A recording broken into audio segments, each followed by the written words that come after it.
welcome. Alright, so we're going to be learning all kinds of things about the graphs of polynomial function. In this particular lesson, we are going to be looking at shapes and end behavior of polynomial functions. Later on, we'll look at ways to graph polynomial functions, finding points with our polynomial function, and writing equations of graphs. Right, but first, let's look at the shapes of polynomials. And I've tried to put, to help you out, put a little cue to you that something is in your notes by the little word notes in the corner of the page. Sometimes everything you need is there. Sometimes we'll add some more information. Right, so graphs of polynomials. And so all of these are polynomial functions. I want to fix one thing though. This is not a function unless I do that. Right, so lines are an example of a polynomial function. They are degree 0 if it's a horizontal line. Right, so for instance, the equation f of x equals 3, which I could also write, although there's no need to write, as f of x equals 0x plus 3. Right, so it's a horizontal line, slope is 0, y-intercept is 3. That is technically a polynomial function. Linear functions that aren't just horizontal lines, they're also polynomial functions. So f of x equals x minus 5, that's going to be a diagonal line. Parabolas are polynomial functions. Those are degree 2, like f of x equals x squared plus 4x plus 8. And then we have our polynomials of degrees greater than 2. Our graphs are going to be smooth curves. One example is f of x equals x cubed. I put the other example in your notes as well. I have no idea why there's a line through it. Sorry about that. But f of x equals 2x to the 4th plus 6x minus 2. These graphs are continuous and will not have the following: no breaks or holes. So for instance, a break or hole, and you can put this in your notes, would be something like this. So here's an endpoint, and then it picks up over here, and then it comes down here. Right? It's a smooth curve, but it's got a big old break in the graph. Right? It can't even have a hole. Right? So this one right here is a break in the graph. If I had a hole in my graph, we'll put the, I want to write it next to the word. I should move the break over here. Of course, there's not a lot of room for it. That's okay. We can make it a smaller break. There we go. There's a break in the function. And then now let's do a hole in the function. So I'm going to draw something that looks like it would be a polynomial function. But now this has got a hole in the function. We'll learn about what causes holes in the function in later lessons.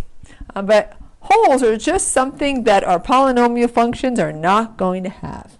They're also not going to have corners. So corners are just what they sound like the corner of a table or the corner in the room. They're going to be sharp, kind of like pretty much a right angle. Right? That's a corner. And they're not going to have or cusps. Cusps, if you were to put your fingers together and kind of bend them in a little bit, that would be a cusp. Or you can think of a wave as a cusp. Right? So whereas a corner is pretty much just straight lines, a cusp kind of curves in, right? And it has a kind of a point there. Right? So we won't have any of those in our polynomial functions. The domain of these graphs, all of our polynomials, whether they be lines, parabolas, or the ones we're going to see in this lesson, the domain of all these graphs is a set of all real numbers, which we could also write as negative infinity, the interval from negative infinity to infinity. All right? So that's our domain. That should be super easy to remember. Let's continue on. All right, so this is not in your notes, but I basically have most of the information is on the other page. So the graphs of polynomials are continuous and smooth. Graphs with points or cusps are not graphs of polynomial functions. So the first example, x cubed, f of x equals x cubed minus 5x squared plus 4x plus 4, that's a polynomial function. It's continuous, it's smooth. However, the graph next to it is not continuous, so it's not polynomial. The one next to it is continuous, but it's not smooth, so it's not polynomial, right? So our polynomial is going to be nice, smooth curves.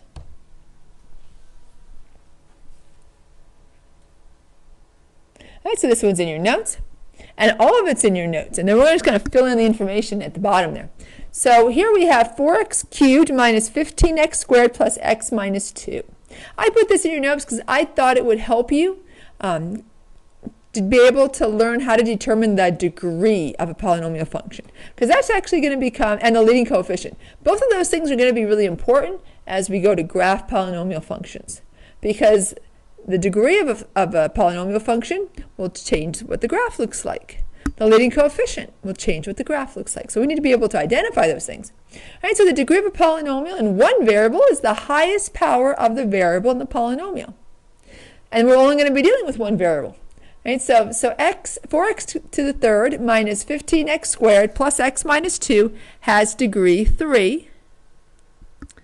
And 7w minus w squared has degree 2. It's the largest exponent in the equation. Not the sum, but the largest one. That is determines the degree. So the degree of a term is the power of the variable in the term. So you just look for the largest variable, and that's your degree. Because the last term has no variable, it's degree 0. Right? So here we're looking at all of the degrees of each term. Because each term could be an equation, right? I could have y equals negative 15x squared, right? And that would be a parabola. A parabola that grows really fast and it's concave down. Right? So we have 4x cubed, that's the third degree term. 15x squared, that's the second degree term. X is the first degree term, and negative 2 is 0 degree because technically it has, you can consider a constant to be that constant times x to the 0 power, because x to the 0 power is just 1. Right? So this has, you can just think of it as no exponent on a variable. Right? So the degree for this particular function is determined by the term with the largest exponent. Right? So a single number is called a constant. The last term is the constant term. The degree of a polynomial consisting of a single number, such as 8. Right? So if you had the equation y equals 8, you can add that to your notes right next to that sentence. Y equals 8, that's degree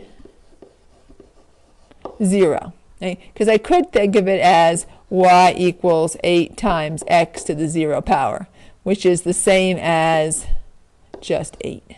And that is really not looking like a 0, is it? Now it looks like a smudge. Need to make sure that 0 looks nice and clear. There we go. And that's just the same thing as 8. So we don't bother to write in x to the 0 power. The number preceding the variable in each term is called the coefficient of that variable, or the coefficient of that term. In 4x cubed minus 15x squared plus x minus 2, the coefficient of x cubed is 4, the coefficient of x squared is negative 15, and the coefficient of x is 1, right, because x is equal to 1 times x. So the term with the largest exponent determines the degree of the function. So 4x cubed, that one wins. He has the largest degree. Right? So that determines the degree of the function because it has the, and you can fill in the blank, largest exponent. Y equals 4x cubed minus 15x squared plus x minus 2 has degree 3. Right? We just look to the term with the largest exponent. The leading coefficient is the coefficient in front of the term with the largest exponent. It's not necessarily who's first, although when we have it in standard form, our term with the greatest exponent will be first. But whoever has the greatest exponent, that's the leading term. And its coefficient is the leading coefficient. So the leading coefficient in this case is 4. Right? So there you filled in the blanks. That's going to be important when we look at what kind of shape is our polynomial going to have when we look at its graph. Okay? So now we've looked a little at degree. We've looked at shape overall for polynomials, what kind of shape they have to have. Now we're going to look at individual shapes of polynomials. All right, so shapes of polynomials. Polynomials have two basic shapes. Right? They're going to either look like a U or they're going to look like an S. So polynomial functions of the form f of x equals x to the n, where n is some number greater than or equal to 1, are called power functions. Right? And it's called power function because that's all there is. There's a variable with its power. There's nothing else with it. So if n is even, so if the exponent is even, the graphs are all going to resemble the graph of f of x equals x squared. And I don't know where my little sign notes is. Oh, you know what? I see it. It's hiding under my screen recording box. So this one is in your notes. All right, so everything that has an even exponent is going to basically have the shape of a parabola.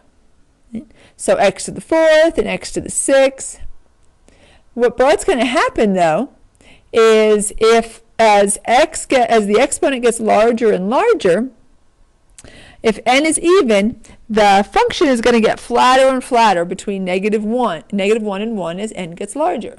And you might wonder, well, why does that happen?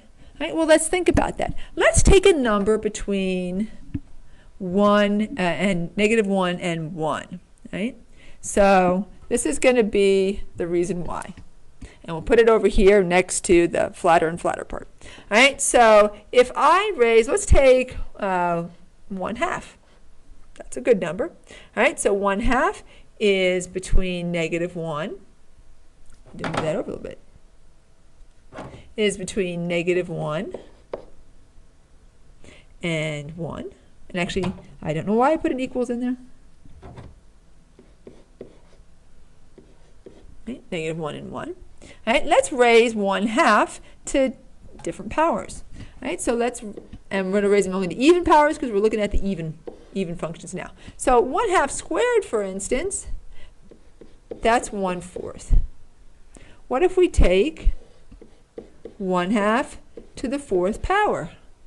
Right, well, now we're going to raise 1 to the 4th power, that's still 1. And 2 to the 4th power, that'd be 2 times 2 times 2 times 2, that's 1/16. Well, notice that 1/4 is going to be greater than 1/16. So between 0 and negative 1 and 1, any number between those two, when we raise it to a larger and larger power, is going to be smaller and smaller and smaller. Right? And therefore, we're going to flatten out. We're going to be very close to 0. Right? 1/16, that's pretty small. 1/4, that's not so small. But after, on either side, as we get to the right of 1 or to the left of negative 1, then the larger the exponent, the faster and faster and faster the function is going to grow. Likewise, the graph of y equals x to the n, where n is an odd number, are all going to look like x cubed. And x cubed looks like, I kind of think of it as a snake or an S, right? Maybe an S. Maybe that's an easier way to think of it. Because, a snake, he can kind of change his form. But the S is always S-like, right? So kind of looks like a little bit like an S. The arms are always going to go in opposite directions. Either one, and so one's always going to go up and one's going to always go down, right? So it might be that the one that's on the negative x side, that one's going to go down, then the other one goes up. Or we could reverse it, right? It could be the one on the negative side is going up, and on the other side it's going down. But it'll always look like an S, and those arms will go opposite directions.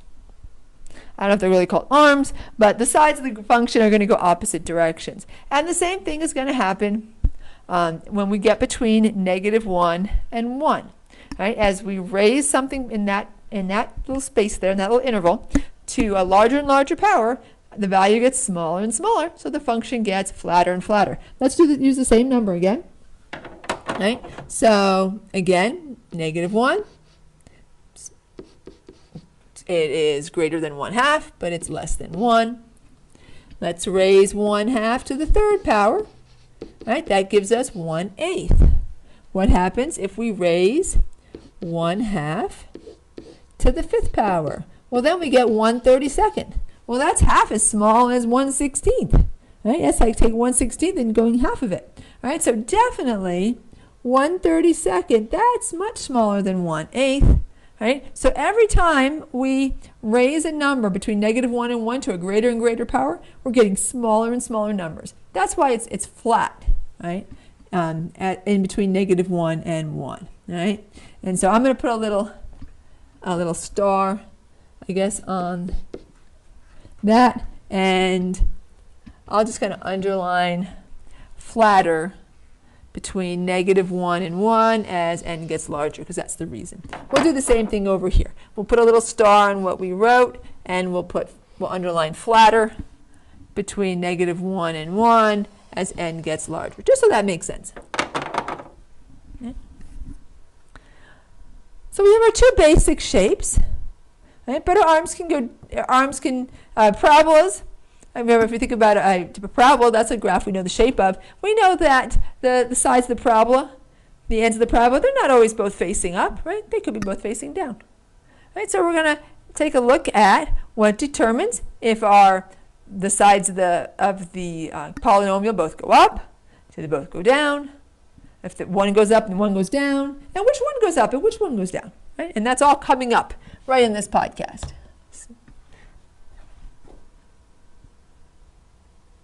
Right? And what will tell us is what's called the leading term test. So the leading term test is going to tell us what kind of shape does our graph have. Is it going to be a U? Is it going to be a U like f of x equals x squared? Or is it going to be an S like f of x equals x cubed? And it's also going to tell us which way the sides go. Do the ends go? Do the ends go up? Do the ends go down? All right, so leading term test tells us end behavior. And so now you know what was so important. We knew who the leading term was and the leading coefficient. It's going to tell us our end behavior. And that's all determined by the degree of your function and the leading coefficient of that leading term. All right, so, and this is in your notes, I think all of it. End behavior is a description of what happens as x approaches infinity and negative infinity. In other words, becomes very small, very large, and very small. End behavior is determined by the leading term when written in descending order. Right? Well, the leading term is always the term with the largest exponent, no matter where he is. But we'll always rewrite our functions if they're not in standard form, if they're not with the largest exponent first, we'll always rewrite them first. So we have everybody in descending order. The leading term is the coefficient of the term with the largest exponent.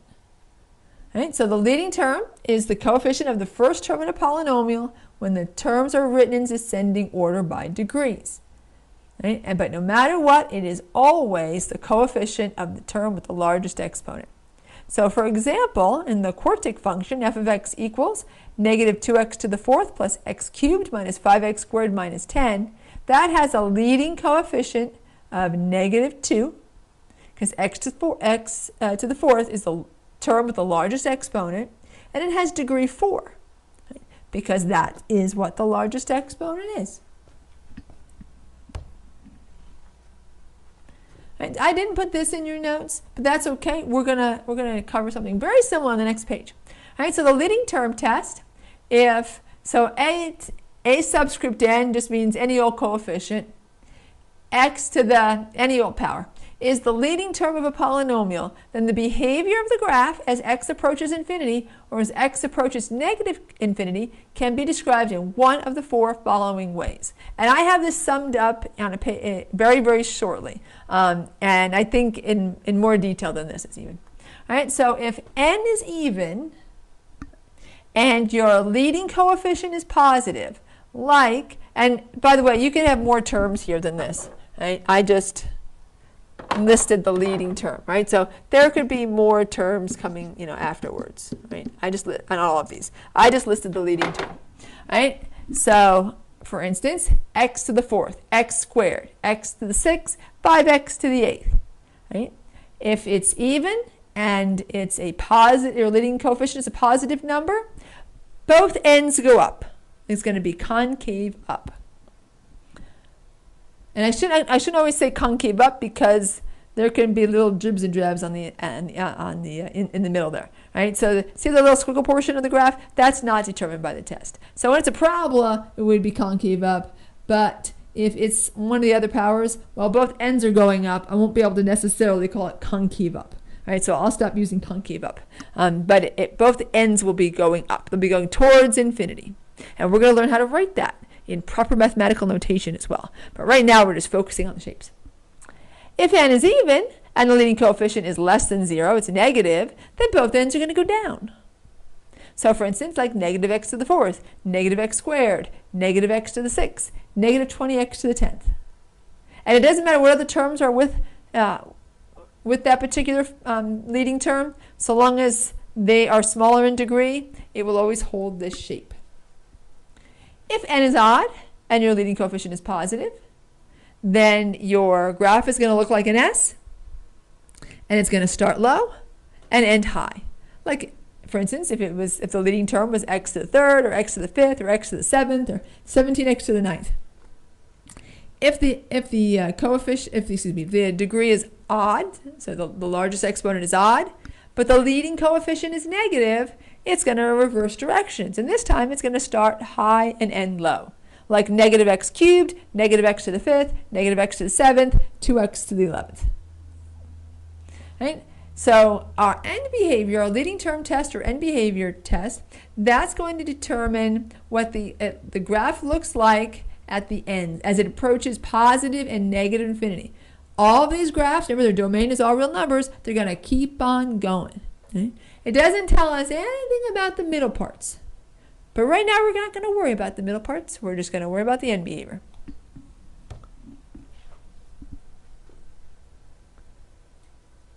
All right, so here are some examples of graphs that are even and odd degree, and we can look at their equation and the leading term. I had them written under, so what's typewritten and what's written below the graphs are the same thing. It's just those equations are really tiny. And I wanted to make it so it was easier for you to see. All right, so on top is, and I did not put this in your notes, but I have something else coming up on, I think on the next page. No, 2 pages. Even degree. Here we have g of x equals x squared. All right, leading coefficient is 1. Right? That's positive, and so all of these are even degrees. So for the even degrees, the ends are going to go the same direction. Either the ends are both going up or the ends are both going down. Since the leading coefficient is 1 for x squared, and that's a positive number, they're both going up. Next to it, we have gx equals negative x to the 4th minus 2x cubed plus x minus 1. X to the 4th is the largest exponent. Leading coefficient is negative 1, therefore. Right? That's a negative number, less than 0. Both ends are going down. Next to that, we have g of x equals 1/2 x to the 6th plus 3. Right? Largest exponent, only exponent, is x to the 6th. Leading coefficient 1/2, that's positive. Both ends are going up. Next to that, we have g of x equals negative x to the 10th minus x plus 1. If you happen to notice, by the way, the equation above it, notice it is not in standard form. So the typewritten one says g of x equals 1 minus x to the 10th. If I said the leading term is 1, right, and so this was degree 1 or degree 0, I would be very, very, very wrong. It doesn't matter who's first when we write the equation. It matters who has the largest exponent. And when we write it in the correct order in standard form, then the largest exponent is always first. So I've rewritten all of these so they are in standard form. Right? So x to the 10th is the largest exponent. Leading coefficient is negative. It's negative 1. Therefore, both ends going down. Now let's look to the odds. First one, f of x equals x cubed. Leading coefficient is 1.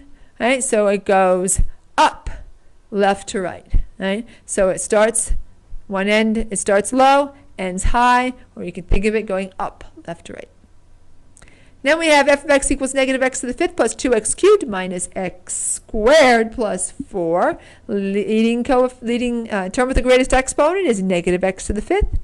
The leading coefficient is negative 1. Right? So we got negative. So instead we're going to be flipped from f of x equals x cubed, and we're going to start high and end low. We're going to go down left to right. That should remind you of linear functions, right? When the slope is positive, it goes up left to right. Slope is negative, it goes down left to right. Kind of works the same, even though they don't have a slope per se, or not a constant slope anyway. It works kind of the same way as linear functions. If that leading coefficient is positive, it goes up left to right. If the leading coefficient is negative, it goes down left to right, so long as your degree is odd. Because linear functions are odd functions, or odd degrees, excuse me. Odd function and odd degree mean two different things, and we're not going to be dealing right now with odd functions, just odd degrees. Linear functions are also odd degrees, right, because one's an odd number. Next to this, we got two more. We're going to talk about f of x equals negative x to the seventh minus 2x squared. Negative x to the seventh, that's the term with the largest exponent. Leading coefficient's negative 1. It's going to go down left to right. And finally, f of x equals 1/2 x to the ninth minus 20x plus 1. Largest exponent is largest exponent is 9. Therefore, the leading coefficient is 1/2. Positive number goes up left to right. Notice that equation there. The last three, all those at the bottom there, those three equations, notice they have a lot of stuff written with them, right? So the last three equations have more than just a single term or a single term and a constant term. And notice there's some hills and valleys in that particular function, right? Some hills and valleys, right? Go up the hill, go down the hill, right? Go up the hill, right? So notice that it goes, the direction changes. However, if we look towards the ends, right, it goes up left to right. Same thing here. Got a few hills and valleys, but if we look at the ends, oops, I kind of missed that there. It goes down left to right. And then there's one of them that kind of does the same thing in the even functions, right? It's got some hills and valleys. Up and down, but if we look to the ends, both of them are going down, right, because the leading coefficient is negative, right? So the leading term test looks at end behavior, not what happens in the middle of the function. I think I'm going to just finish up this page. I'm going to go this page and next page, and then I'm going to pick up the rest in the next podcast. All right, so key concept, end behavior of polynomial functions, right? If you're odd and the leading coefficient is positive, you're going to go up left to right. We're going to learn how to notate that correctly, and we have the correct notation right here, but don't worry about writing it down. We got it on the next page. And actually, I think I'm going to end right after this page, and I'll pick up on the next page that's also in your notes on the next podcast. All right, so that's the correct notation. All right, so when we're describing end behavior, we really don't say it goes up left to right. All right, that's a way I can describe it, so I can help it make sense to you. All right, but if I'm asked for the end behavior, I'm going to say f of x approaches negative infinity as x approaches negative infinity, and there's two parts to it, right? Because we go to infinity and we go to negative infinity, and f of x approaches positive infinity as x approaches positive infinity, right? So these two parts here, that is the notation for end behavior. Not a lot of room for me to write. Kind of squeezing it in there. Oops, I was trying to make my O look like an O. Oh, now it's just stuck. And now that just looks like for notation for. There we go. Right? And so the same thing on all the other ones. Right? So on the next one, same idea, except now odd degree, but the leading coefficient is negative. Now it's reversed. Right? F of x now goes to positive infinity as x goes to negative infinity. And f of x goes to negative infinity as f of x goes to positive infinity. So notice it's just reversed. Right? Before it was going the same way. Right? X and f of x were both going to negative infinity. F of x and x are both going to positive infinity. Now they're going reversed. Right? Because the graph is now going down left to right because the leading coefficient is negative. And then below we have our two even degrees. Right? The leading coefficient is positive. That means f of x goes to positive infinity as x goes to negative infinity. And f of x goes to positive infinity as x goes to positive infinity. Whichever way x is going, the function goes to positive infinity. An example would be y equals x to the fourth. And next to that, we have even degree, but the leading coefficient is negative, like y equals negative x to the fourth. F of x goes to negative infinity as x goes to negative infinity. F of x goes to negative infinity as x goes to positive infinity. So no matter which way x goes, the function goes down, it decreases. So end behavior, it goes to infinity at the end there, is a description of what happens as x approaches infinity and negative infinity becomes very large and very small, and it is determined by the leading term. Right? That's the term with the greatest exponent. What's the what kind of degree is it? Is it odd or even? And what is the leading coefficient? Is it positive or negative? All right. So we're going to stop here, and we're going to look a little bit more at end behavior in the next podcast, and I'm going to have you answer some questions with me. Bye for now.